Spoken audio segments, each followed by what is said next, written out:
बोले प्रयागराज महाराज की जय। आज गंगा जमुना त्रिवेणी का पावन संगम है और संगम के इस पावन तीर्थ में जहाँ माँ गंगा जमुना सरस्वती तीनों का संगम हुआ है, इस कुंभ में जो 144 सालों बाद आया है, इस धर्म क्षेत्र में आज आने का सौभाग्य प्राप्त हुआ है। माँ गंगा का अविरल धार, जमुना सरस्वती का अविरल धार और बेणी माधव भगवान का ये पावन क्षेत्र है। उनकी अनुकृपा से यहाँ पर इस तीर्थ की उत्पत्ति हुई। अक्षय वट का वृक्ष है, भरद्वाज मुनि का आश्रम है, लेटे हुए हनुमान जी हैं और करोड़ों करोड़ों भक्तों का यहाँ पर जो संत समागम है, भक्त हैं, करोड़ों करोड़ों भक्तों का समागम हुआ है। उत्तर प्रदेश सरकार की संघर्षों से और उनके परिश्रम से, मोदी योगी की कृपा से, करोड़ों करोड़ों संतों के आशीर्वाद से ये महाकुंभ का अवसर प्राप्त हुआ है। ऐसा शुभ बेला लगता है कि स्वर्ग यहीं पर स्वयं नारायण वैकुंठ को विराजमान करे। दिव्य लाइटों की व्यवस्था, दिव्य सुंदरता है, दिव्य झांकियाँ हैं, करोड़ों करोड़ों भक्त भगवान की चरित्र को सुन रहे, भगवान की चर्चा हो रही, कथाएं हो रही, कीर्तन हो रहा है और तमाम यज्ञाचार्य यज्ञशाला में यज्ञ हो रहे, वेद पाठी ब्राह्मण यज्ञों का कर रहे हैं, वेद मंत्रों का उच्चारण कर रहे हैं, संगीतमय भजनात्मक कीर्तन हो रहा है और भगवान की अनुपम कृपा से, असीम अनुकंपा से मुझे भी इन पावन धरा पर आने का सौभाग्य प्राप्त हुआ है।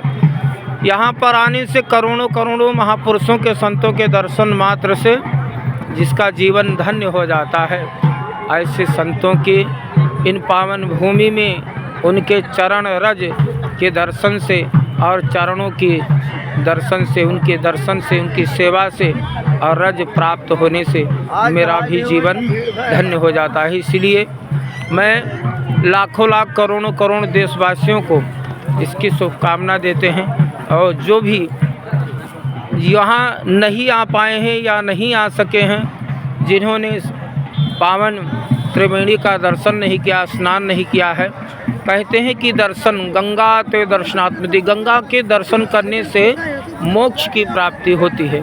ऐसे लोग जो नहीं आ पाए हैं, यहाँ पर इस तट पर आकर गंगा मैया के दर्शन कर लें, दर्शन मात्र से ही जीवन हो जाता। जो नहीं आ सकते, इस वीडियो के माध्यम से उन्हें त्रिवेणी संगम, अक्षय वट का, लेटे वाले हनुमान जी का और वेणी माधव भगवान का दर्शन होगा, करोड़ों करोड़ों भक्तजन संतों के दर्शन होगा, जिससे उनका जीवन धन्य हो जाएगा। जय गंगा मैया की, बोले प्रयागराज महाराज की जय।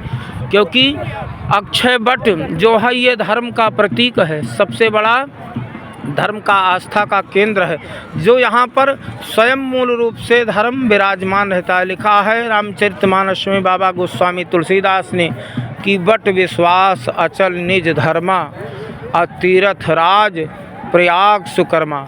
जो अक्षय का वट वृक्ष है वो धर्म का मूल आधार है, धर्म की ऐसा स्तंभ है जो यहाँ पर विराजमान है। भरद्वाज मुनि इसका आश्रम है, जहाँ पर त्रेता में भगवान श्री राम ने महाराज भरद्वाज आश्रम में जाकर राम कथा, शिव कथा का श्रवण किया था। अपनी पत्नी अर्धांगिनी माँ जगदम्बा, पराभम्बा, भवानी शक्ति स्वरूपा जानकी और भ्राता लक्ष्मण के साथ वहीं पर विराजमान रहे और 3 दिन तक वो गंगा तट पर ऋषियों की सेवा की, माँ गंगा का आशीर्वाद लिया, त्रिवेणी का दर्शन स्नान किया, वहाँ पर आने का सौभाग्य प्राप्त।